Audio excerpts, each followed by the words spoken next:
غریب خو چا نه پټ پناه نه دی، د اړیماري مزدورکاري دا به یې د خټې کوټۍ هغه ځان پیژني او دنیا یې پیژني چې غریب څوک دی او مالدار څوک دی.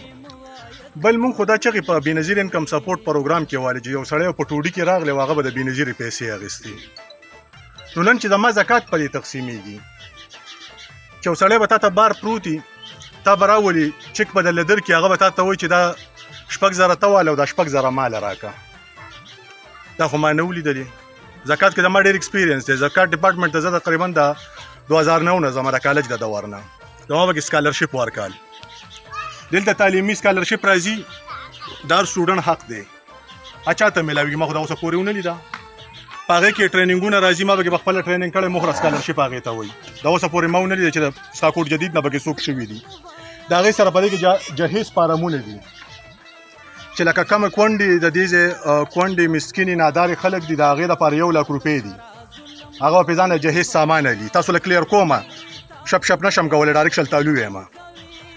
څلورمه د زکات چې دا کم د غیر منصفانه تقسیم دی، په دې کې دا ټول ککړ دي. دا مونږ چې کم ناست یو نن چغې وو دا هم پکې ککړ یو، ځکه که مونږ په وخت تپوس کړی وی نن به زمونږ دې غونډې ته ضرورت نه وی.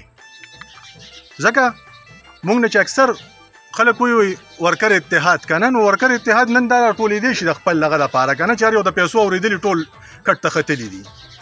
په دې نه مخکې یې نه و اورېدلي، یو هم کټ ته نه ختو. اول خو دا پکار دی چې زه د خپل حق نه ځان خبر کړم چې زما حق څه دی. نن سبا سکیمونه را روان دي که نه، سبا به یو سړی وایي چې یاره زما سکیم نه دی شوی.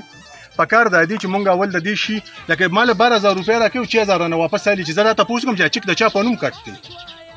دا زما په نوم کټ دی، دا پیسې خو زما دي، د دې نه 6,000 روپۍ ته څنګه علي؟ پکار دا دی چې تاسو دا خبره وکړئ. بله دا د ناظم صاحب ناست دی، دا ډېرې خبرې کول زه ځکه نه غواړم چې دا زما مشران دي، د دوی د مخې دا خبرې داسې دي لکه اکثر بیا ما ته وایي ته د پارټۍ نه بار یې. زه چې کله خبره وکړم وایي ته د پارټۍ نه بار یې. نو پارټۍ نه خو په دې بار وي، مونږ خو چې کم سوچ له ووټ ورکړی دی. مونږ خو ویلي دي چې طبقاتي نظام مونږ ختمو. لکه خان ته به الټه کټ کې ته نه کښېنې، دغه شانتې په سم کټ کې به ورته